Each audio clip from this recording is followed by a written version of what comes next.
आपको लगा कि कुछ ए लिस्टर जैसे सलमान, अक्षय सारी फिल्मों में एक ही तरह का किरदार निभाते हैं, एक्टिंग वैसे ही रहती है उनकी? तो लगता है मुझे कई बार लगता है। कमीने में जब सीन्स काटे गए थे, वो सीन तकरीबन 1.5 पेज का था, मेरा ही डायलॉग था, उसका मजा ही कुछ था। वो शाहिद की जब फिल्में भी नहीं चलती हैं तब भी वो बहुत हाई प्राइस चार्ज करते हैं। शाहिद कपूर हो, रणबीर कपूर हो, अमिताभ बच्चन हो, अभिषेक बच्चन हो, मिला है आपको कोई एक्टर जो चाहता है चापलूस एक्टर्स उसके इर्द गिर्द रहे? सामने से मैं बता रहा हूँ ऑफर आया। अगर कहा जाए आरके के साथ संबंध बना, वैसे शाहिद भाई के साथ मेरा उतना ज्यादा नहीं बना था। पंकज त्रिपाठी और नवाजुद्दीन सिद्दीकी साहब थोड़े रेपिटेटिव हो रहे हैं उनकी एक्टिंग में, कई बार रेपिटेटिव। अभिषेक बच्चन अमिताभ बच्चन के बेटे हैं, उस वजह से जो रिकग्निशन को मिलना चाहिए था, उनकी एक्टिंग को मिलना चाहिए था, वो नहीं मिला। तो मैं ये बोलूँगी कि वो श्रीदेवी गुजर गई थी और ऑब्वियसली श्रीदेवी के गुजरने के बारे में बहुत सारी बातें चल रही थी उस वक्त। बहुत शांत रहती थी, बहुत। आपकी माँ गुजर गई थी कैंसर की वजह से? जब गुजर गई तब मैं रोने की इच्छा या सोच वो तो था ही नहीं। तो जब माँ गुजरी तो आप एक्सप्रेस कैसे करते थे? अकेले कमरे में बैठा रहता था। तो बहुत सुंदर थी मम्मी जी। एयर होस्टेस बनने का मन था, शादी जल्दी करा दी गई। बड़ा बन रहे हैं, मेहनत कर रहे हैं, हिट्स दे रहे हैं, कुछ फिल्में नहीं चलती बीच बीच में, इंडस्ट्री कहीं ना कहीं उसको नीचे लाने की कोशिश करती। मैं इसको नीचे ला दूंगा करके। सुनने में आया कि लुका छुपी के दौरान कार्तिक और कृति का रिलेशनशिप था। सबसे डिफिकल्ट फेज आपके लाइफ में, आपके करियर में कौन सा रहा है, कब रहा है? करियर छोड़ी, मतलब मेरा एक हाथ नहीं रहेगा। अकेले में रोते थे? मतलब ऐसे करके सोच रहा हूँ तो तकिया इधर का गीला हो गया, तो सडनली अरे यार आंसू निकल रहे हैं। गिव अप मोमेंट आया? मैंने काम किया, मुझे नहीं दे रहे हैं, उसके बाद लोग गायब हो गए। कुछ 5-6 लाख थे और मैं पूरा उसके वजह से बैठा हुआ था।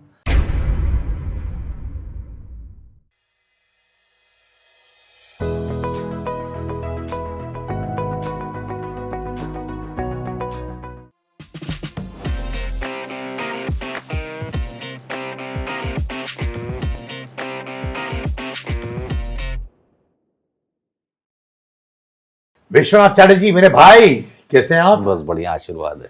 बहुत अच्छा लगा है भाई, थैंक यू सो मच। बहुत कदर करता हूँ जो काम आपने किया है। मैंने सुना आप इंसान उतने ही अच्छे हैं पर मैं अपने भाई को जानना चाहता हूँ। जी जी जी। अपने बचपन के बारे में बताओ ना भाई। मतलब एक्चुअली तो सब जगह है ही। 1981 की पैदाइश, इलाहाबाद में, कमला नेहरू हॉस्पिटल आनंद भवन के बाजू में है। तो माता पिताजी बंगाली, पापा का स्टेट गवर्नमेंट में जॉब था, इसलिए इलाहाबाद में ही रहना हुआ। वहीं पढ़ाई लिखाई, थिएटर, बदमाशी, सारी चीज़ें, जितनी भी सारी चीज़ें होती है, एक मोहल्लेबाजी जो होते हैं, छोटे छोटे घर वाले जो मोहल्ले होते हैं, वहाँ बिल्डिंग तो पहली बार आके बॉम्बे दिल्ली में आके देखा, तो वहीं दुर्गा पूजा वगैरह से थिएटर करना। इलाहाबाद विश्वविद्यालय से ग्रेजुएशन आर्ट्स में, उसके बाद फिर एनएसडी, फिर मुंबई। ये एक्चुअली अगर सबसे छोटे में कहा जाए तो वैसा है। पर हमारे पॉडकास्ट में छोटा बोलने की जरूरत नहीं है, बड़ा बोल सकते हैं क्योंकि हम हर चीज सुनना चाहते हैं आपके बारे में। तो पिताजी बैंक में थे? नहीं, बैंक में नहीं थे, ये सिविल इंजीनियर थे। यूपी स्टेट गवर्नमेंट का एक रूरल इंजीनियरिंग डेवलपमेंट एक वो है, रूरल डेवलपमेंट में जितने भी जो होते हैं उसमें वो इंजीनियर थे। वहीं से रिटायर्ड हुए। उसके तब तक इलाहाबाद में घर बना भी लिया था। मेरी एक बड़ी बहन है कोली चटर्जी, कली एक्चुअली हिंदी में बोला जाता है, और कोली बांग्ला में उच्चारण होता है, कोली फूल कोली वैसा, तो वो है। और माँ हाउसवाइफ थी बट क्लासिकल सिंगर थी। अभी 2 साल पहले उनका देहांत हो गया। तो फिर मतलब मैं दिल्ली एनएसडी चला गया, मेरी बहन की शादी कलकत्ता में तय हो गई, फादर रिटायर हो गए, तो फिर घर का वो सब बेच के हम कलकत्ता वापस शिफ्ट हो गए। वहाँ पर जॉइंट फैमिली भी है और अलग से फ्लैट भी, मतलब एयरपोर्ट के पास में है। वैसे सोदपुर करके एक जगह है बैरकपुर के पास, वहाँ पर घर है। दादा, एक चीज जानना चाहता हूँ। जी सर। क्या ये वाकई में सच है कि आप फाइनेंशियली बहुत स्ट्रगल से गुजर रहे थे, आपके पास पैसा नहीं था और आपके पिताजी और आपकी वाइफ ने आपको सपोर्ट किया, उन्होंने घर चलाया? ये सच है? बिल्कुल बिल्कुल बिल्कुल। क्या हुआ एग्जैक्टली? देखिए क्या है ना कि जब एनएसडी करके मैं बॉम्बे आ गया तो कुछ काम तो था नहीं। जैसे होता है कि फोटो, सब लोग उससे सुना होगा, अपने फोटोग्राफ बांटते हैं, ये है वो सब तो चल ही रहा था। और मेरी प्रेमिका जो मेरी अभी धर्मपत्नी है, तो उनकी शादी तय हो, मतलब एक तरह से शादी की बात, लगभग एक जगह कहीं कुछ बात हो गई। तो अब ये एक प्रेशर, इधर काम नहीं। तो मुझे याद है वो दिन कि यहाँ लोखंडवाला में एक जगह है, स्कूल है, अमाल अल्लाना या समथिंग अल्लाना करके स्कूल है, वहाँ रिहर्सल करते थे। स्वानंद भाई का प्ले था, आओ साथी सपना देखे। तो मैं उस वक्त कांदीवली में रहता था। कुछ 20-25 रुपए थे मेरे पास, रिहर्सल में आना था। रिहर्सल तक आ जाऊंगा तो 50 रुपए कोई दे देगा, चला जाऊंगा। तो मैंने कहा यार, आते आते भूख भी लगी थी, तो मैंने कहा यार बस नहीं लेते हैं, कॉस्टली है बस, पैदल चलते। तो खाली थे, तो 1.5 घंटे पहले निकल लिए। शाम को 5 बजे पहुंचते थे और पहले निकल लिए। और मैंने कहा एक वड़ा पाव खाऊंगा और चला आऊँगा। तो सुट्टे 2 सिगरेट ले लिए। ऐसे मैं बोल सकता हूँ ना कैमरा में, सिगरेट? हाँ, बोल सकते हैं, बोल सकते हैं। तो 2 सिगरेट ले ली और आया, और मैं बैठा, कोई आया नहीं था ऑब्वियसली, दूर से आया, पैदल आया, तो पहले ही आ गया। अंदर मैं ग्राउंड पे बैठा हुआ था, तब तक स्वानंद भाई आए।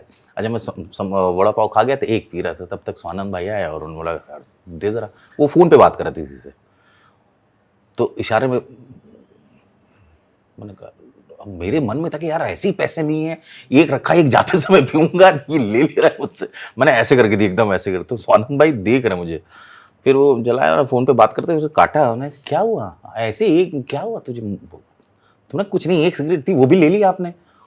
तो क्या ठीक है, मतलब ऐसा क्या? मैंने कहा बहुत परेशान हूँ। क्या परेशानी? मैंने कहा ये है, ऐसा नहीं है, पैसा नहीं है, काम नहीं है, शादी उधर तय हो रही है, क्या बताऊँ मैं। तो फिर उन्होंने अपनी ज़िंदगी का कुछ एक हिस्सा सुनाया जो कि बड़ा ही डार्क था आफ्टर पास आउट। तो उन्होंने कहा बहुत सिंपल सी बात है यार विश्वनाथ, जो मैंने किया है वो तुम भी करो। जो भी काम मिले इंडस्ट्री में, इंडस्ट्री से रिलेटेड जो भी काम मिले, हर जगह जाओ, बोले कि सर कुछ काम दीजिए, कुछ भी काम मिले वो काम करना। अगर तुम्हें स्टेज पे, थिएटर में है, स्टेज पे अगर तुम्हें स्टेज साफ रखने का काम मिले, झाड़ू लगाने का काम मिले, इतनी शिद्दत से करना, अपने से ईमानदारी रखते हुए इतनी शिद्दत से करना कि तुमसे बेहतर पूरी दुनिया में उस जगह को क्लीन ना कर सके, मतलब कोई मशीन भी ना कर सके। क्या बात है। तुम इतनी शिद्दत से करना, उसी जो भी पैसे देगा वो। क्या देखना, तुमको कोई, तुमने नहीं देखा किसी को देखते हुए, लेकिन 3-4 निगाहें देखती हैं और वो तुमको तुम्हारे डेडिकेशन के लिए तुमको आगे लेगी। बाकी तो तुम्हारी क्वालिटी है ही, वो तो तब काम आ जाएगी। वैसे करके मैंने उस दिन समझा चीज़ों को, क्या बाकी पैसे की ज़रूरत है, थोड़ा बहुत रख ले यार, अपन का क्या है। तो उन्होंने काफ़ी हेल्प की और शुरू हुआ। उसके बाद फिर शादी हुई, शादी होने के बाद यहाँ आए, फिर रेंट और ये वो। तो मुझे याद है कि मुझे बड़ा वो लगता है, आज जब हमारी बेटी पैदा हुई तो उस वक्त कुछ 1-8 साल में बेटा पैदा हुआ मेरा। तो मुझे याद है कि मेरी वाइफ स्कूल में जाती थी पढ़ाने के लिए, तो बच्चा मैं संभाल रहा हूँ, या उस वक्त फिर किसी को बुलाया कि भाई थोड़ा सा दूध पिला देना, खेल ले साथ में। तो वो स्कूल गई है, मैं कहीं फ़ोटो बांटने गया हूँ और मीटिंग करने गया हूँ, तो उन्होंने काफ़ी मदद की। पिताजी ने काफ़ी, पिताजी का तो बड़ा अच्छा, पिताजी मेरी बड़ी अच्छी बात बोलते थे कि मेरा और तुम्हारा पैसा कोई अलग नहीं है, ऐसे नहीं पापा से पैसा ले रहे हो, जब तुम बहुत कमाओगे तो वो मेरा पैसा होगा, अपन ऐसा टाइप से। तुम्हारा तो कहते कि कोई, कुछ लोग बोले देखो यार गॉड फादर होना चाहिए। मैंने कहा देखो यार, मेरा कोई गॉड फादर तो है नहीं बॉम्बे में, गॉड ही मेरा फादर है और मेरा फादर ही मेरा गॉड है, ठीक है। तो इतना ही है, सब लोग का आशीर्वाद बना रहे। और बहुत मतलब मुझे लगता है कि मुझसे ज़्यादा मेरे माँ बाप, दीदी, जीजा जी, वाइफ, मेरे दोस्तों ने मेरे लिए मेहनत की है, उन सब के आशीर्वाद से मैं हूँ। मैं तो थोड़ा बहुत क्राफ्ट पे काम करता रहा और कुछ नहीं। वो क्या कमाई थी उस टाइम जब आप स्ट्रगल करते हैं? हाईएस्ट पर डे आपको कितना मिला ड्यूरिंग स्ट्रगलिंग डेज? सबसे पहला अगर एक्टिंग से अगर कहा जाए, हाँ जी, हाँ जी, तो 1,500 रुपये मिले थे, जिसमें से 20% कमीशन ले लेता था एक आदमी। हाँ 1,500 में से 20% गए तो मतलब 150 वैसे, मतलब कुछ 1200 के आसपास मिलते थे। और ये किसके लिए मिला था? ये एक शो था, अरमानों का बलिदान आरक्षण एनडीटीवी इमेजिन करके एक चैनल हुआ Of course, करता था। हाँ। हाँ जी जी जी जी जी, उसमें था। और अब तक का हाईएस्ट कितना मिला आपको? अब तक का हाईएस्ट मतलब शो और ये वो सब कुछ मिला के एड वैड ये सब मिला के अगर कहा जाए तो 5 के आसपास मुझे। 5 लाख पर डे। और कोइंसिडेंटली एक दिन ऐसा भी हुआ था कि आधे दिन कुछ मतलब डेट क्लैश हो गया तो उन्होंने कहा नहीं नहीं आप ही चाहिए, तो 2-3 चीजें मिला के कर लिया था तो उसमें कुछ ज्यादा ही आ गया था, मतलब उसका ये भी कर लिया उस दिन, वो डब भी कर लिया, फिर उस दिन एक थिएटर का शो भी था, हितेन भाई के साथ एक शो करता था आई लव यू 2 करके, तो 3-4 चीजें हो गई थी, तो वो एक अलग सही आ गया था कोइंसिडेंटली उसी डेट का। मतलब जब लेजर आया था मैंने कहा ये क्या हो गया। जब पिताजी आपके लिए प्रोवाइड कर रहे थे, जी, जी, जी। जब मोहतरमा प्रोवाइड कर रही थी, कहीं वो फीलिंग आई अंदर से कि यार मैं खुद क्यों नहीं कर पा रहा हूँ, और थोड़ा अशेम्ड फील कर रहे थे आप? अशेम्ड नहीं फील कर रहा था क्योंकि मुझे ऐसा कभी अपने लोगों के लिए नहीं लगा, मुझे बहुत प्यार आता था इनके कि यार इनको मुझे ना अशेम्ड फील करने वाली बात नहीं, क्योंकि मेरे ही पिताजी हैं, ठीक है ना। मैं ये सोचता हूँ मैं अगर बापू मेरा बेटा अगर कुछ करेगा तो वो अशेम्ड फील करे, मैं ऐसा नहीं चाहूंगा। तो मुझे ऐसा लगता था कि ये लोग मेरा अशेम्ड फील करना इनको अच्छा नहीं लगेगा, तो मैं उस भावना में मेरा ये नहीं था।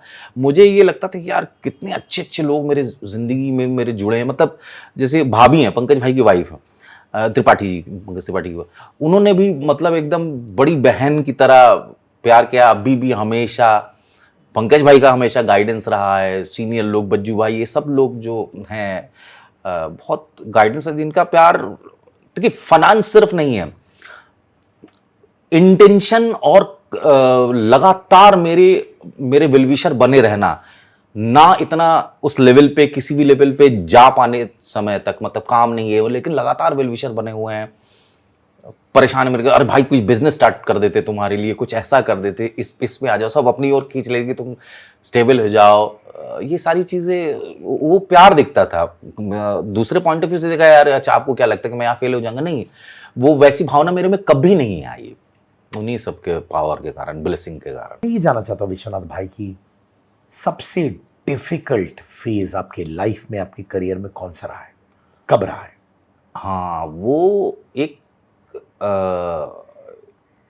शूट करते हुए, क्योंकि मैं हमेशा नए अभिनेताओं से भी बोलूँगा या किसी से भी बोलूँगा, अगर आप फिजिकली तबीयत खराब या इंजर्ड हो गए हैं तो ये जो होता है ना शो मस्ट गो ऑन वाली जो बात, जो मैंने एक समय पैर को लेकर वो चीज़ किया था, आज की डेट में मुझे ऐसा लगता है कि नहीं करना चाहिए था, क्योंकि कौन सी चीज़ किधर करवट ले ले, डॉक्टर्स की बात या उस तरह की चीज़, क्योंकि मेरा एक शूट करते दौरान एक एक्सीडेंट हो गया था, थोड़ा सा एक पहाड़ी के आसपास तो गिर गया था, तो इंजरी हो गई थी, और फिर मैंने ये सोचा कि यार डेट नहीं मिलेंगे, दोस्ती यारी में ही था, संजय भैया की डेट क्लैश नहीं मिल पाएंगे वो वापस, तो किसी तरह प्लास्टर व्लास्टर बांध के मैंने वहीं पर, वो छोटी सी जगह थी डाल्टनगंज करके एक जगह है, तो वहाँ पर वो कर लिया था। और उसके बाद फिर 5 दिन, अब मैंने वाइफ को बताया नहीं कि, मैंने बोला थोड़ा सा चोट लगा है, हाथ टूटा है ये वो, डॉक्टर ने बोला था कि ऑपरेशन जल्दी करना है, तो मैं पेन किलर वगैरह खा खा के 4-5 दिन, उसके बाद जब मैं मुंबई आया और जो मैंने डॉक्टर को दिखाया,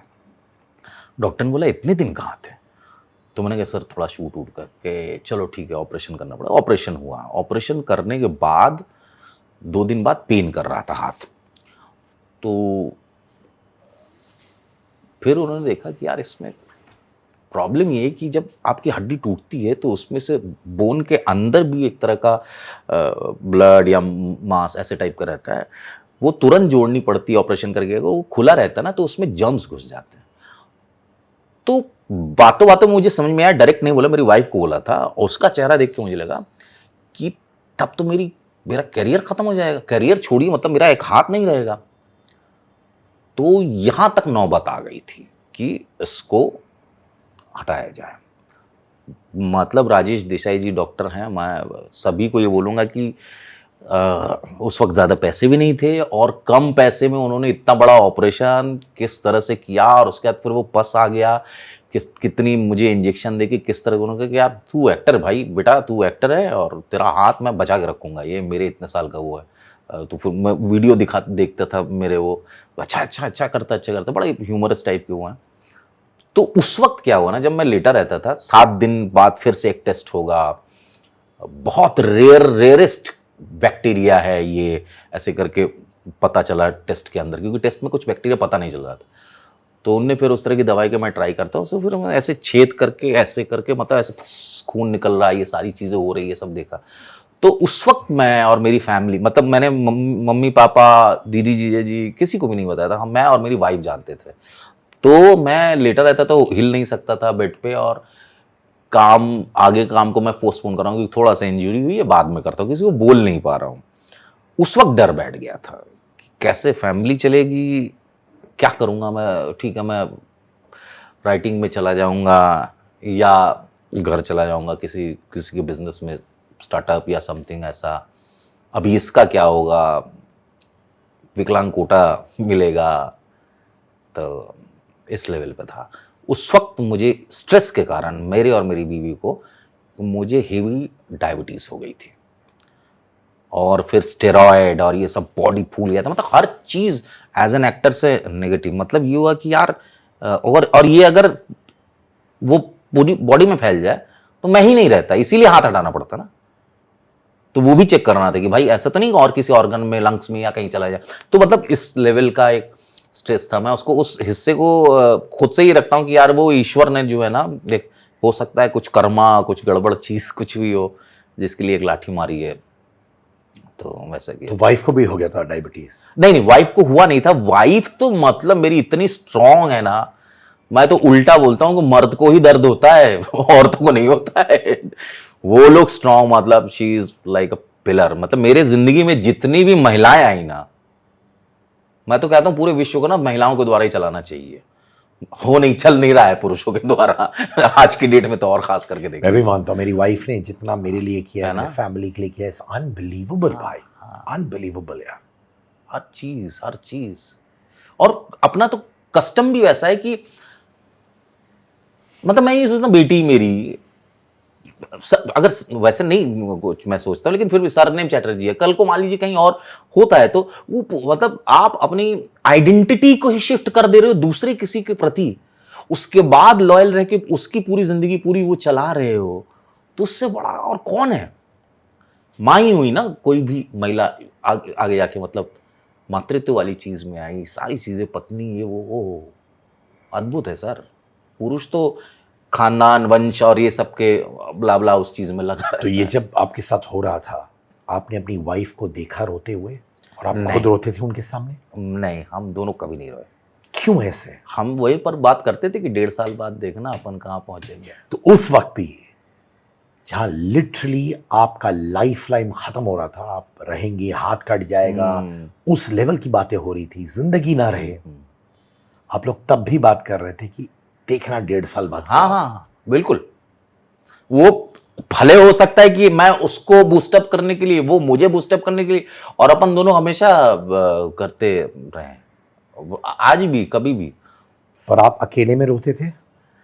निकल जाता था। रोना तो नहीं, मतलब सोच रहा हूँ और अचानक देख रहा हूँ कि, मतलब ऐसे करके सोच रहा हूँ तो तकिया इधर का गीला हो गया, तो सडनली यार आंसू निकल रहे हैं, वैसा होता था। पर आप बीवी को नहीं बोलते थे? ये उसको पता ही रहता था, क्या छुपाना सर। हम तो, मैं सोचूं तो वो समझ ले, वो सोचे तो मैं समझ लूं। रिश्ता तो ऐसा ही है।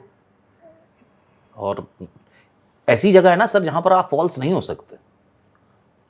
हम दुनिया के सामने बाकी सब जगह फॉल्स हो सकते, बीवी के सामने क्या फॉल्स हैं, बचपन में माँ के सामने क्या फॉल्स होंगे। आप करने की कोशिश कर लोगे तो माँ तो पकड़ ही लेती है ना, बच्चों को पता ही रहता है। तो माँ बाप ये लोग। उसके बाद कमीने फिल्म में, कमीने नहीं सर, कमीने वगैरह पहले। कमीने में तो अजब प्रेम मिला था। फोटो बांटते थे, और फोटोग्राफ राज जी के ऑफिस में दिया था बाहर, वही जैसे सब लोग करते हैं वैसे ही वॉचमैन को दिया था। और कोइंसिडेंटली सारी कास्टिंग हो चुकी थी। राजकुमार संतोषी जी ने अपने असिस्टेंट लोगों को बोला कि यार एक लड़का है ऐसा ढूंढो, ऐसा टाइप का। तो एक बड़ा सा टेबल था जिस पे वो लोग लंच करते थे। तो आशिक हुसैन करके मेरे एक सीनियर है NSD के, वो असिस्टेंट थे। तो बहुत सारे वो होते थे, बॉक्सेस होते थे, बॉक्सेस में फोटोग्राफ भरे रहते थे, तो वो बॉक्सेस पलटा और करते करते अचानक मेरा फोटो देखा। तो आशिक भाई ने, अरे ये विश्वनाथ, ये तो बहुत अच्छा एक्टर है, ये मेरे एनएसडी का, तो बुलाओ, तो बुलाया, तो उसमें हुआ। और कोइंसिडेंटली साथ में ही कहीं एक जगह ये हो कि एनएसडी के थिएटर के लोग चाहिए थे, बहुत सारे एनएसडी के लड़कों को इकट्ठा करके मुकेश भाई तब उसमें कास्टिंग किए थे कमीने में, बहुत सारे दोस्त यार हम लोग सब थे जो ढोलक बजा सके, वैसे टाइप के एनएसडी के लोग हैं, ढोलक भी बजा लेंगे, मजीरा भी बजा लेंगे, गा भी लेंगे, कुछ भी कर लेंगे, स्ट्रीट थिएटर भी, उसमें स्ट्रीट थिएटर भी था, थोड़ा सा मूवमेंट भी कर लेंगे, तो वैसे करके लिया गया था। और कोइंसिडेंटली बहुत अच्छा रोल था उसमें, और सब उड़ गया, सब कट गया। और अजब प्रेम में नहीं फटा कमीने में, हाँ। और सब कट गया। रहा क्या मेन प्रोमो में, जिसमें शाहिद कपूर इधर से आते हैं, प्रियंका चोपड़ा आती है, और मैं बीच में से सेंटर में से दरवाजा बंद करके मैं निकलता हूं। तो लोगों ने प्रोमो देखा, यार बड़ा अच्छा यार तुम्हारा तो प्रोमो है। मैंने कहा प्रोमो में ही है, बाकी कट गया है मेरा, जैसे भी समझिए। फिर मैंने कट गया हर तरफ से। हाँ। तो अजब प्रेम में अच्छा था, और कमाल का मज़ेदार वो था, और बहुत आरके मतलब, और सारी टीम बहुत अच्छी थी। रमेश तुरानी जी कमाल के प्रोड्यूसर, राजकुमार संतोषी अपने आप में इंस्टीट्यूशन, और बड़ा मज़ा आया था। और हिलेरियस लाइफ वहाँ पर की। और मुझे याद है कि अभी भी मैं, मेरा दोस्त वो कहता है तेरे लिए तो ताली बजी थी। उसमें क्या हुआ था कि मुझे कमीनी के ही शूट के लिए मुझे जाना, 6 दिन तक बैठा करके, उसके बाद मैंने बोला कि सर 7वें दिन मैंने कहा कि मुझे जाना है, पूना जाना है सर, कमीने की शूटिंग है। उस वक्त दोनों साइमल्टेनियसली चल रही थी। तो मैंने नहीं कहा सर जाना है, फ्लाइट है। रमेश जी को बोला, तो राजीव ने अच्छा ठीक है कर लेते हैं। तो एक सनसेट हो रहा है उस वक्त, एक सीन है कि मैं लेटर देता हूँ और मैं बोलता हूँ, उसमें ये कि एक वो बड़ी प्यारी सी लड़की थी, वो साउथ से थी। उसमें ऐसा था कि मैं जो है नॉर्थ इंडियन और वो साउथ से, मुझे इंग्लिश नहीं आती, उसे भी इंग्लिश नहीं आती और हिंदी नहीं आती, और मुझे तमिल या वो नहीं आता। तो मैं लेटर देता हूँ और लेटर ब्लैंक रहता है। तो रणवीर कहते ये क्या है, मैंने कहा लव लेटर। तो कहते कैसा लेटर, तो इसमें तो कुछ लिखा नहीं गया, फीलिंग्स ओनली फीलिंग्स के लिए, वर्ड्स और लैंग्वेज की जरूरत नहीं पड़ती, ऐसे करके। और वो सीन तकरीबन 1.5 पेज का था, मेरा ही डायलॉग था, पीछे से सनसेट हो रहा है। राज जी ने बोला एक ही टेक है, एक टेक में अगर तू कर लेगा तब तो तू जा पाएगा, otherwise you have to stay and कल के लिए। और मेरी हालत खराब। और रणवीर मतलब कमाल का एक्टर, कमाल, वो उसके ओएस जब लगा था तो उसने वो डायलॉग बोल रहा है लेकिन पीछे होगा तो ऐसे ऐसे मुंह करता करता हंसाता, और मुझे बिल्कुल पोकर फेस करके मुझे बोलते जा रहा है, मास्टर लगा ये वो, सब लोग देख रहे थे। दर्शन सर थे, दर्शन जरीवाला, सब लोग थे। तो हो ठीक हो गया। तो राजीव ने ताली आ रहे हो, बहुत बढ़िया। तो सब ताली बजाई, जा बेटा भाग। तो मैं भागा, तो क्योंकि मुझे वन टेक, मैंने कहा कि मैं तालियों के लिए नहीं कर रहा था, मुझे वन टेक इसलिए कर रहा था फ्लाइट मिस ना हो जाए, मैं अपने से कोई गलती नहीं कर सकता। हम लोग अफोर्ड नहीं कर सकते भाई, स्टार हो सकता है 50 बार रीटेक करे, ये करे वो करे। हम अगर एक्चुअली कहा जाए आउटसाइडर कह ले, या हमारा यहाँ पर कोई वही जैसे गॉडी अपना फादर है, तो अपना खुद का ही करना पड़ता है। सारे डायरेक्टर्स प्रोड्यूसर्स जो भी हमें काम दिए हैं, तो मैं उन सब का हमेशा शुक्रगुजार रहता हूँ कि कुछ नहीं है अपने पास, कोई रिलेशन नहीं, कोई लिंक नहीं, काम मिलता गया, धीमे धीमे करके मिलता गया, छोटा छोटा प्रूफ करके। तो अच्छा लगता है। पहले तो इम्प्रोवाइजेशन करने में डर लगता था, जो लाइन बोल दिया बस वैसे ही बोलता था। क्यों डर लगता था? क्योंकि क्या होता था कि हम लोग को बोला जाता था कि ये लाइन से बोल दो। अब हमारे लाइन्स में हो सकता है हमारा क्लोज ना कटे, वो हीरो का ही कटेगा, या जो पॉपुलर होगा, जिसके ऊपर पैसे लगे हैं। जल्दी से बोल दो यार, पॉज उसमें, आप तुम ज्यादा इरफान खान मत बनो यार, पॉज लेके। क्यों ऐसे बोलते हैं? बहुत सारी जगह पर बोले गए हैं। किन किन लोगों ने बोला? नहीं मतलब एक्चुअली वेरियस है, बहुत सारे काम के उसमें, कई सारी जगह पर, जो ऑब्वियसली जो इतने टैलेंटेड ऊपर के नहीं होंगे, उन्हीं जैसे लोगों ने बोला है। लेकिन उनका यह था कि क्यों फुटेज खा रहे हो। मैंने कहा सर कैरेक्टर ऐसा है कि अगर मान लीजिए कोई डरा सहमा आदमी अपने बॉस के सामने थोड़ा सा तो डर के बोलेगा, सीधे बोल दो यार सर ऐसा हो गया वैसा हो गया। अरे क्यों, वो नहीं बोलना चाहेगा वो बात। तो इतनी बातें हम नहीं कर सकते थे उस वक्त। धीमे धीमे करते करते करते करते कई जगह अब ऐसा आता है कि सर ये चीज़ जोड़ूं, ये जैसे इस अभी जो फिल्म आने वाली अपना गिनीवर्ट सनी 2, मैं हमेशा इतनी अच्छी अच्छी बड़ी बड़ी फिल्में की, विनोद भाई ने, विनोद बच्चन जी ने तनु वेट्स मनु जैसा प्रोड्यूस किया, प्रशांत जी ने बहुत अच्छा लिखा, अविनाश के साथ एक छोटा सा काम किया था पहले मैंने, बुलबुल बुलबुल शायद नाम था ना उसका। हाँ, तृप्ति दिमरी के साथ। हाँ हाँ हाँ हाँ, उसमें छोटा सा एक वो काम किया था, उसमें एक जान पहचान है। तो इस फिल्म में बड़ा भाई बना हूं। तो इसमें क्या हुआ कि मैं कुछ चीज़ें मैं ऐसा बोलता कि विश्वनाथ भाई आप खुल के करिए ना, हमें चाहिए ही आपका फोटो। मैंने कहा अरे मैं मतलब आपने देखा है मेरा काम, करे आप अच्छा करते हैं, आप करिए खुल के। तो एज अ मतलब, और कोइंसिडेंटली मैंने कहा यार यहाँ पर कोई भी ऐसा नहीं है कि जो फिल्म फैमिली का हो। सपोज टू भी होता है ना कि फिल्म फैमिली के होते हैं, और उसमें भी कोई गलत बात नहीं। मतलब मेरे पिताजी चाह रहे थे ना कि मैं भी इंजीनियर बनूं, इंजीनियर के बेटे इंजीनियर, फादर ही चाहता है, तो अच्छी बात है। अगर मैं बनता और मेरा इंटरेस्ट होता तो हो सकता है कि मुझे काफ़ी हेल्प मिलती। उस चीज़ को मैं वो नहीं करता। लेकिन हम ये, मैंने कहा कि यार सारे लोग जितने भी लोग हैं सब आउटसाइडर्स हैं, बाहर से आके काम कर रहे हैं और पूरी शिद्दत लगा दे रहे हैं। तो ये स्पेस मिला। तो ऐसा कुछ नहीं है सर, शुरुआत में तो नहीं मिलता है ना, और वो मैं जानता था कि नहीं मिलेगा। धीमे धीमे स्टेप बाय स्टेप मुझे अपने आप को सही साबित करना होगा, with my behaviour, with my intelligence, with my craft, तब धीमे धीमे मौका मिलेगा। वैसे ही हो रहा है, कोई गलत नहीं हुआ है मेरे साथ, और मुझे बहुत सही लग रहा है। इसी तरह और नॉर्मल आराम आराम से स्टेप बाय स्टेप हो। कमीने में जब सीन्स काटे गए थे, बहुत सीन्स थे जो काटे गए थे। देखिए मेजर तो मुझे जहाँ तक लगता है एक तो वो रहता तो फिर उसका मज़ा ही कुछ था। वो पता नहीं क्या क्रिएटिव डिस्कशंस हुई थी राइटर डायरेक्टर एक्टर के बीच में during that, before that shoot. वो बहुत ही अच्छी फिल्म बनी।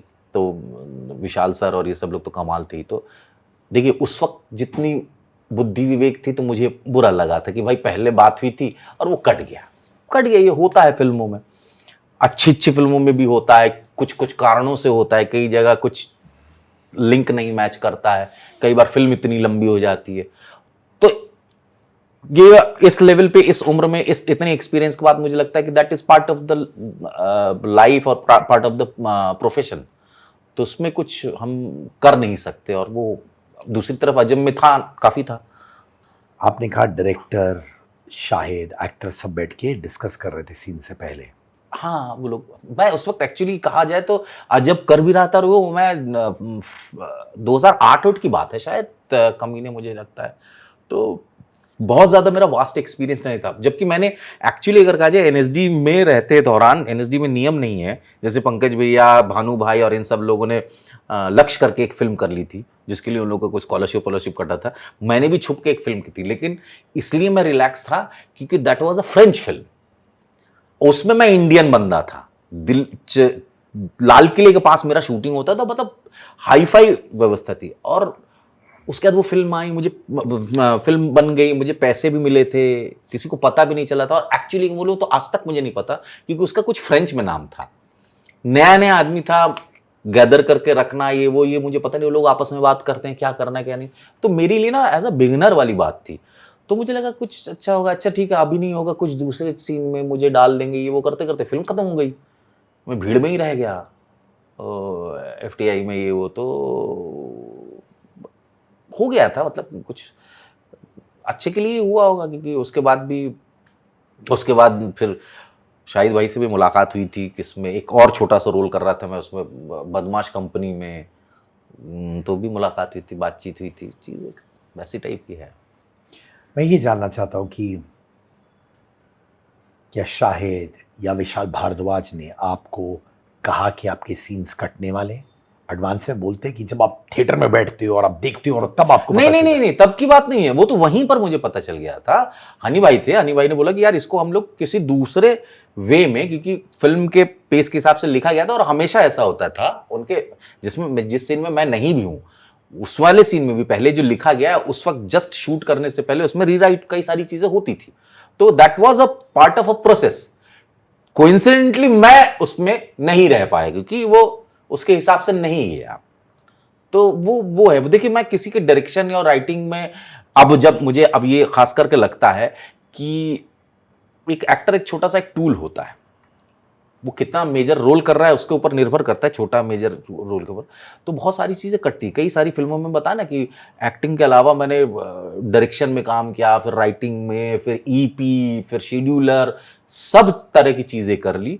तो मुझे वो सारी चीज़ें समझ में आई। कई जगह आप अपने दोस्त को भी आपको बोलना पड़ता है कि भाई ये प्रॉब्लम हो गया दोस्त, तो इस पे सना इतना ही रहेगा, हट जा। तो शूटिंग के दौरान प्रियंका चोपड़ा कैसी थी आपकी? बहुत अच्छे, सब लोग बहुत अच्छे थे। मतलब ये हम जैसे लोग, हम लोग जब दूर से आते थे तो लोग कहते थे कि यार पता नहीं क्या करते होंगे, तो सोने के चम्मच से ही खाते होंगे, बात ही नहीं करते होंगे। हम लोग के ऊपर तो मतलब समोसा खा के कागज फेंक देते होंगे, ऐसा टाइप का लोग लगता था। छोटी सी जगह से हम लोग आए, इलाहाबाद बहुत बड़ी चीज़ थी।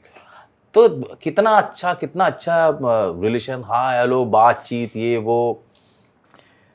शाहिद की जब फिल्में भी नहीं चलती हैं तब भी वो बहुत हाई प्राइस चार्ज करते हैं, और ए स्टार्स भी करते हैं, उनकी फिल्में भी नहीं तब भी उनका रेट इतना हाई रहता है, और जो कैरेक्टर एक्टर्स होते हैं उनको बहुत कम मिलता है। और ये बहुत ओपन डिस्कशन है विश्वनाथ भाई, क्या आपको लगता है ये अनफेयर है कि जब फिल्में चलती हैं स्टार को बहुत पैसे मिलते हैं, फिल्में नहीं भी चलती अगले फिल्म में भी बहुत चार्ज करते हैं, पर कैरेक्टर एक्टर्स को जितना मिलता है वो इतना लो रहता है, और ये आपको अनफेयर लगता है?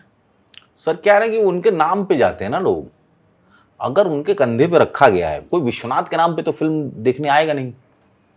शाहिद कपूर हो, रणबीर कपूर हो, अमिताभ बच्चन हो, अभिषेक बच्चन हो, सारे जितने भी ए स्टारर जो भी लोग हैं, या जितने भी बड़े, जितना बड़ा नाम होगा उतना बड़ा पैसा लगेगा। नहीं लिया जाएगा, अगर मान लीजिए कौन आएगा फंड डालने के लिए? वो भी तो प्रैक्टिकल वो चीज़ है ना। आप देखिए कि खोसला का घोसला कितनी अच्छी फिल्म, कितने कम में बनी। कारण ये कि उसमें आप 4-5 ऐसे बड़े स्टार ले लीजिए, वो उतने में बन ही नहीं पाती। जो अनुराग सर बोलते हैं कि अंतराज इतने ज्यादा होते हैं, वो हो जाता है और उनको पैसे दिए जाते हैं। तो अगर मान लीजिए बड़े बड़े स्टार बोले कि नहीं ठीक है मुझे नहीं चाहिए, मेरे साथ कोई नहीं आएगा, और तो कहां पर वो पाएगा? मतलब कभी कभार अनुराग सर कमाल लगते हैं और कभी कभार लगते हैं क्या बोल रहे हैं यार ये। कौन सी बात क्या बोल रहे हैं? कौन सी बात बताइए? जैसे बोले कि मैं वही अंतराज नहीं है ये वो, मैं ऐसे नए लोगों को इसीलिए लेता हूँ क्योंकि अभी कुछ आया तो इसलिए लेता हूँ, मैं उनका फायदा उठा रहा हूँ।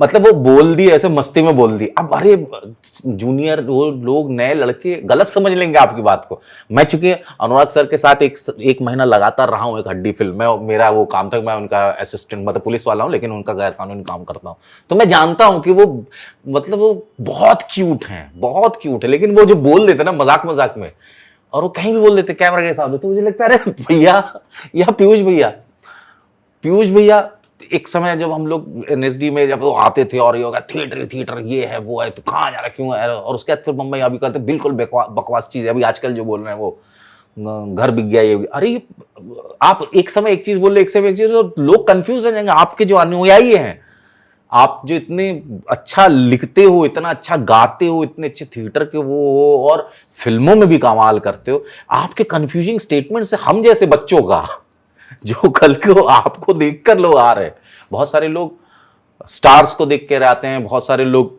इरफान सर को देख के आते हैं, पीयूष भाई को देख के आते हैं, पंकज भैया को देख के आते हैं, नवाज भाई को देख के आते हैं। तो इन लोग के गरीबों के मसीहा भी अगर बदल जाएंगे तो गरीबों का क्या होगा?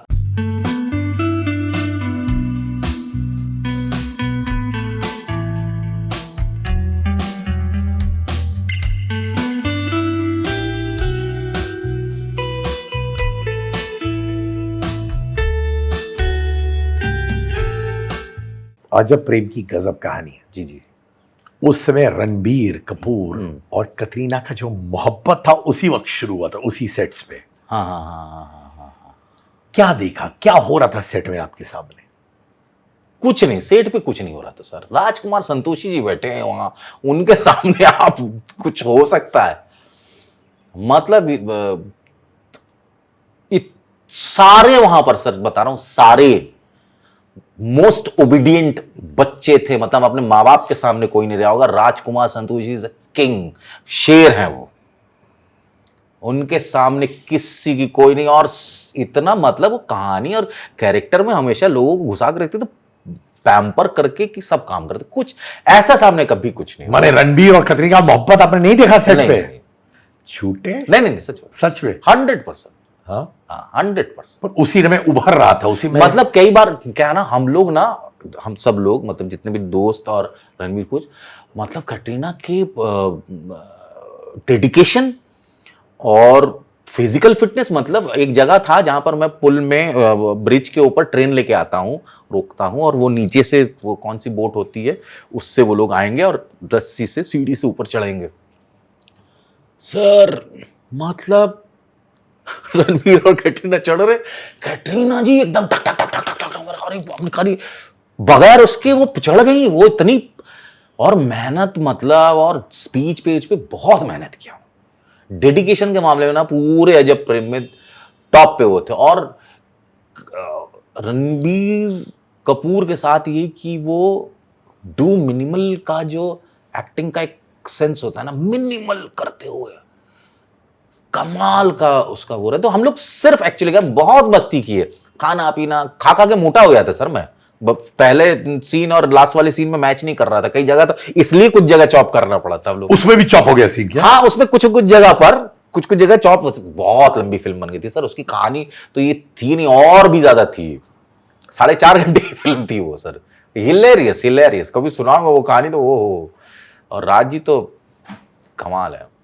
तो रणबीर से अच्छी दोस्ती हुई? ड्यूरिंग दैट फिल्म में तो बहुत ही अच्छी दोस्ती थी।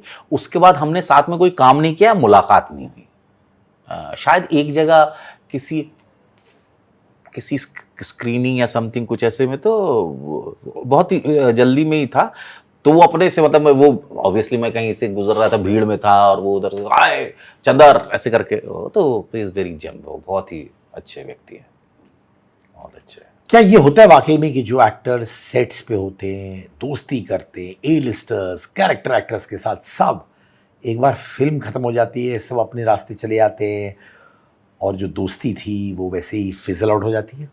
सर देखिए, दोस्ती ऐसी कोई दोस्ती तो नहीं बनी, मतलब जो को वर्कर के साथ जो एक अच्छा संबंध होता है वैसी टाइप की चीज है। अब मेरी उठना बैठना, बीच बीच में मिलना, वैसी चीज अगर होती है तब जाके वो दोस्ती होती है। बड़ा हो तो बड़े भाई जैसी होगी, छोटा हो तो छोटे भाई जैसी होगी। लेकिन जब मिलना नहीं है, वैसा कुछ है नहीं, या साथ में लगातार कोई काम नहीं किया है, और ना ऐसे लोग हैं वो कि उन्हें कोई चापलूस चाहिए, ना मैं अंदर से कोई चापलूस टाइप का। मिला है आपको कोई एक्टर जो चाहता है चापलूस एक्टर्स उसके इर्द गिर्द रहे, दोस्ती भी हो तो चापलूसी के बेसिस पे हो? सामने से मैं बता रहा हूं, ऑफर आया, और 2 जगह से ऑफर आया है? हाँ, जिनने बोला कि मतलब उनको लगा कि मैं कुछ अच्छा काम करता हूं और मेरे सारे लोगों के साथ संबंध अच्छे हैं, तो सामने से 2 व्यक्ति थे जिन्होंने ऑफर किया। भाई देखो क्या है, ऐसा होता है कि जो जैसे कोई महान आदमी चलता है ना, तो उसके फुटप्रिंट्स रह जाते हैं, और जो पीछे फॉलोअर होता है ना, तो उसका भी टेक ऑफ होता है। तो ऐसे में साथ में तुम किसी महान आदमी के फॉलोअर बनो, महान आदमी के फॉलोअर बनो ऐसा टाइप का। उसमें उसको बेनिफिट क्या है कि पहली बात तो उनको क्राफ्ट नहीं है सपोज टू भी, मान लीजिए, तो कई एक जगह हेल्प मिलेगी। दूसरी बात क्या होता है ना कि बहुत सारी हरकतें वो अपने सीनियरिटी वाली जगह पर बैठ के नहीं कर सकते। वो कुछ अगर मान लीजिए ऐसे टाइप के जूनियर हो जाएंगे तो उनके लिए कर देंगे। वो बहुत सारी गलत, मेरे हिसाब से गलत काम होते हैं। तो ऐसे लोग हैं, मैं नाम नहीं ले सकता, जो अभी सत्ता में भी बैठे होंगे कहीं ना कहीं, विपक्ष या पक्ष में, ऐसे भी होते हैं ना। तो उनको चाहिए कि उनके इर्द गिर्द सब 20 लोग घूमते रहे वगैरह वगैरह। 20 लोग नहीं सर, 4 ही लोग घूमे जो काम के हो, तरह तरह के काम के, इंटेलेक्चुअल भी हो और छिचोरी हरकत भी कर सकें। तो आपका क्या जॉब प्रोफाइल था? मतलब मेरा तो, मैं तो एक्टर ही हूं ना, मतलब वो देखा उन्होंने कहीं या साथ में कहीं कुछ काम किया ऐसा, फिर उनको एहसास हुआ कि ऐसे व्यक्ति, कई लोग होते हैं कि अरे फलाना एक्टर है, उनके साथ देखो वो उनकी दोस्ती है। तो दोस्ती होना अलग बात है, वो सीनियर जूनियर में दोस्ती हो सकती है, लेकिन बहुत सारे लोग को लगता है कि ये सीनियर है मुझे काम देगा, और वो सीनियर को ऐसा लगता है कि उस चक्कर में मुझे कुछ छिचोरी हरकत करने में सुविधा मिल जाएगी इसके कारण। तो स्पेसिफिकली छिचोरी यानी कि? हाँ भाई, जो इंडस्ट्री में होता है क्या? वैसे ही, मतलब महिलाओं से लेकर और ऐसी टाइप की चीजें। तो माने ये बंदा सेट कर देगा वो सब? हाँ, ये सब होते हैं ऐसे लोग कुछ जो मतलब जो गंदा करते हैं ऐसी चीजों को। एक आध लोग मिले हैं तो फिर आ रहे हैं, मैं मुस्कुरा गया सर। तो माने आपको भी ऐसा ऑफर मिला कि आप सेट कर दो मामला बीच में? हाँ, क्योंकि मेरे अब देखिए मैं क्या हूं कि मेरे जितने भी इंडस्ट्री में सारे लोग काम कर रहे, बड़े भाई ये वो, मतलब मैं ये बोलता हूँ मेरे साथ एक मेरी तरह वाइफ का रोल करती थी, इतनी इतनी इतनी अच्छी दोस्त थी। मेरी दीदी कलकत्ता में रहती, मैं उसको बोलता था कि यार तू राखी बांधने मेरी, तो सब लोग हंसते यार। मैंने कहा बिल्कुल यार, मैं हो सकता है मेरी सगी बहन के साथ कभी थिएटर करूँ कि हम लोग हस्बैंड वाइफ का रोल करें, उसमें क्या दिक्कत है? इट्स अ रोल, हम एक्टर हैं। चाकू मारना है तो सच में थोड़ी ना चाकू मार देते। तो ये तो अब लोगों को क्या लगता है कि इतनी अच्छी फ्रेंडशिप है। एक्चुअली अगर कहा जाए ना सर, कुछ लोगों के कारण ना इंडस्ट्री को बहुत गलत किया जाता है, बदनाम समझा जाता है, और खुल के बात आप कई जगह पर नहीं करते हैं इसलिए क्योंकि ऐसा लगता है कि आप अगर बात कर रहे हैं तो आप भी उस ब्लॉक में हैं, आपका एक्सपीरियंस वैसा रहा है, आपका एक्सपीरियंस उससे भागने में रहा है, यार भागो इनसे। एक जन थे, उन्होंने ड्रिंक किए हुए थे, उन्होंने कहा अरे आप तो को आर्टिस्ट के साथ बड़े अच्छे फ्रेंडली। मैंने कहा बिल्कुल, हम लोग रिहर्सल कर रहे हैं। तो उन्होंने कहा आइए हम भी कुछ स्क्रिप्ट पढ़ाते हैं उनको। मैंने कहा देखिए सर, आप ड्रिंक कर रहे हैं और रात को 9 बजे के बाद ना कोई स्क्रिप्ट पढ़ाई नहीं जाती है। तो उन्होंने कहा कि पद चिन्हों पे चलो, तो ऐसा वैसा। मैंने कहा सर करेंगे फिर कभी काम, अभी हम भी जा रहे हैं सोने। बस इतना कह के मैं निकल लिया। ये स्पेसिफिक चीज हुई थी, बहुत कट शॉर्ट में। तो ऐसा होता है लोगों का नेचर। आपने शाहिद कपूर के साथ काम किया था कमीने में, फिर फटा पोस्टा निकलर हीरो जी में जी भी। जी जी जी जी। वो शाहिद और कमीने वाले शाहिद में क्या अंतर था? मैं एक्चुअली जितना अगर कहा जाए आरके के साथ संबंध बना, वैसे शाहिद भाई के साथ मेरा उतना ज्यादा नहीं बना था क्योंकि हम लोग का 1 to 1 वैसा ज्यादा कुछ हुआ नहीं। आरके ज्यादा फ्रेंडली है मेरे ख्याल से, जो मैंने सुना है। बहुत ज्यादा मतलब बदमाश है। नॉटी है वो, बहुत प्यारे से।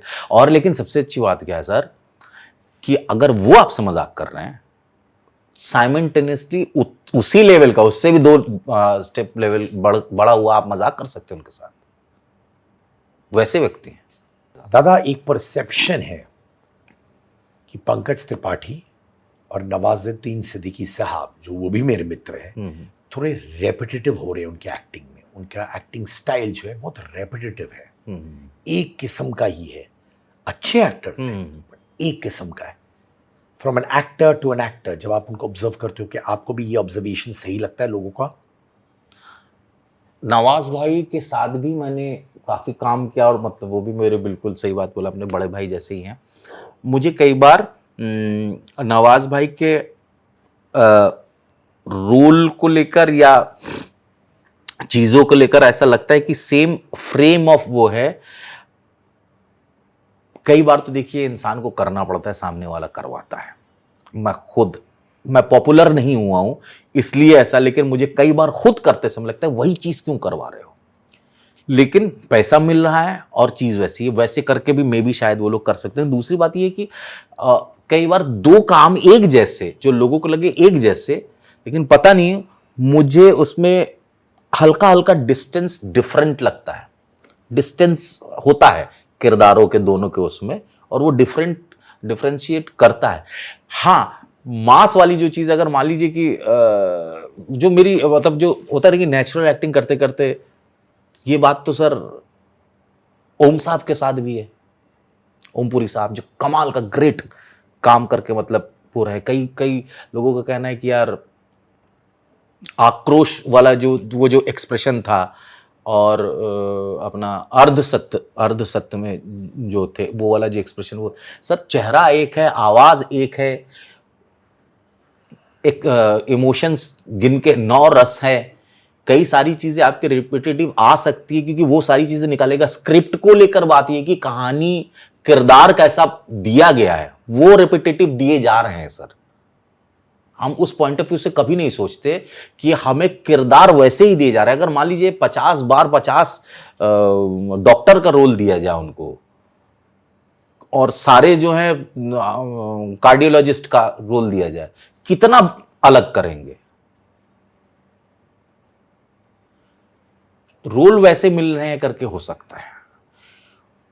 कई बार रिपीटेटिव हल्का फुल्का तो लगता है, इसमें कोई डाउट नहीं है, क्योंकि अदायगी जो है ना वो वैसी टाइप की है।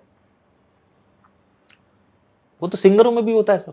मैं ये बोल रहा हूं सर, नाना पाटेकर साहब, मैं मतलब ग्रेट फैन हूं उनका। ओ हो कि उन्होंने एक टिपिकल कमर्शियल अगर बोला जाए तो वो थी अपनी परिंदा, ठीक है ना, और एक था लोहार, समथिंग लोहार, जिसमें पुलिस वाले बनते थे, मधु मधु मैम थी उसमें, वो अल्टीमेट अद्भुत। तो उनका भी पैटर्न वो। लेकिन सर आप जब देखते हो, जब हॉल में देख रहे हो, आपको क्या कहीं एक सेकंड ऐसा लगता है इनके परफॉर्मेंस पे, अरे ये तो रिपीट कर रहा है? ऐसा नहीं, आप खो जाते हो, मेस्मराइज हो जाते हो, कितना अच्छा करते हैं। तो कहीं ऐसा करते समय अगर आपको, अगर ऐसा लगा किसी अभिनेता के उसमें कि ये रिपीट कर रहा है ड्यूरिंग जब देख रहे हैं, तब फिर वो बात हो सकती है। अदरवाइज तो कितना अच्छा करते हैं ये लोग। अमिताभ बच्चन साहब से बड़ा कौन एग्जाम्पल हो सकता हो, जिनकी आवाज, जिनका अदायगी, कितना अच्छा उन्होंने किया। और कैरेक्टर आया है पा वाला, तब जाके उन्होंने चेंज किया। डेलुलू सोलुलू, बच्चे की जान लोगे क्या? हाई ऑन चाय, चाय प्रेमी विचित्र प्राणी, बुलाती है मगर जाने का नहीं। Yes, Angar's latest collection of t-shirts, hoodies, jumpsuits are out. Trendy, cool, new designs with slogans that you and I see in our daily lives at affordable prices. Also, if you're an Angar customer, if you have the Angar merchandise with you, click pics with them and post it on your Instagram and tag me @Sid_Kannan, and I would love to repost them. Angar pehno और Angar मचाओ।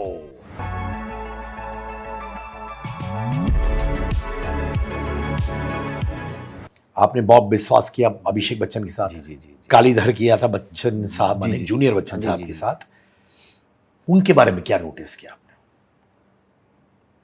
बहुत पढ़े लिखे हैं, बहुत learned है।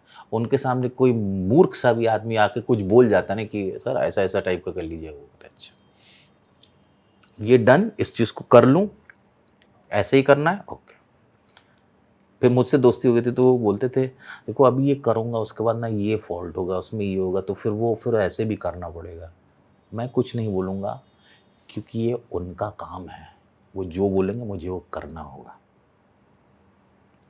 तो उन्होंने किया, मान लो कहीं कुछ, अरे सर वो वही फॉल्ट हुआ, तो मेरी ओर देख के मुस्कुराए, फिर उतनी शिद्दत से दोबारा वो कर दिए। सोचिए वो आदमी, बाकी लोग अरे कि पागल है क्या, ऐसा ऐसा क्यों करते, वैसे नहीं, वो बहुत सॉर्टेड, इतने ठंडे दिमाग के, इतने अच्छे व्यक्ति हैं और खूब मिठाई खाते हैं।